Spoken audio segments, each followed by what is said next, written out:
n ধনাত্মক পূর্ণ সংখ্যা হলে এবং 3 plus x divide by 2 to the power n এর বিস্তৃতিতে x টু দি পাওয়ার 7 ও x টু দি পাওয়ার 8 এর সহগ দুটি সমান হলে n এর মান নির্ণয় করো। যখনই কোনো অঙ্কে কোনো সহগ সমান বা ধ্রুবপদ নির্ণয় করতে বলা হবে তখনই আমাদের প্রথম কাজ হবে সাধারণ পদ নির্ণয় করে নেওয়া। সাধারণ পদ বলতে বোঝায় r+1 তম পদ। ওকে, চলো আমরা r+1 তম পদ নির্ণয় করি। 3 plus x divided by 2 to the power n এর বিস্তৃতিতে r+1 তম পদ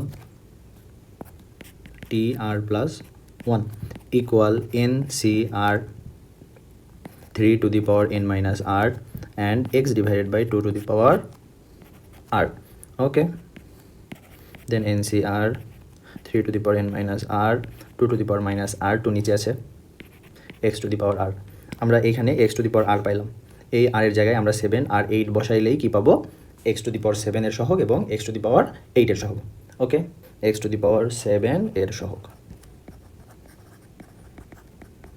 equal nc7 3 to the power n minus 7 and 2 to the power minus 7।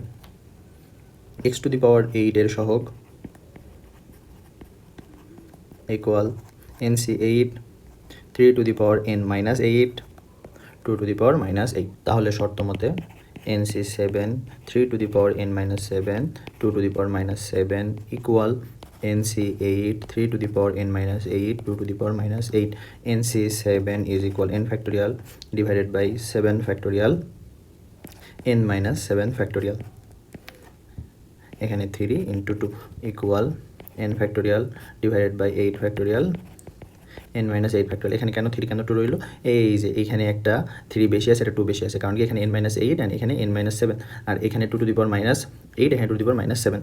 তাহলে এখান থেকে এই যে n factorial কাটা যাবে। এইখান থেকে 6 divided by n minus 7 is equal 1 divided by 8 থাকবে, কারণ এখানে n minus 7 factorialকে যদি আমরা একটু দেখি, যদি আমরা পারি n minus 7 n minus 8 factorial, এই n minus 8 factorial and এই পাশের এই যে n minus 8 factorial এটা কাটাকাটি হয়ে যাবে আর এখানে থেকে যাবে n minus 7। ঠিক একইভাবে এখান থেকে 8 factorial আসছে, তাহলে কি থাকবে 8 into 7 factorial। এই যে এই 7 factorial আর এই 7 factorial কাটাকাটি হয়ে যাবে, তাহলে এখানে দাঁড়াচ্ছে n minus 7 is equal to 48। অতএব n is equal to 55। Thank you.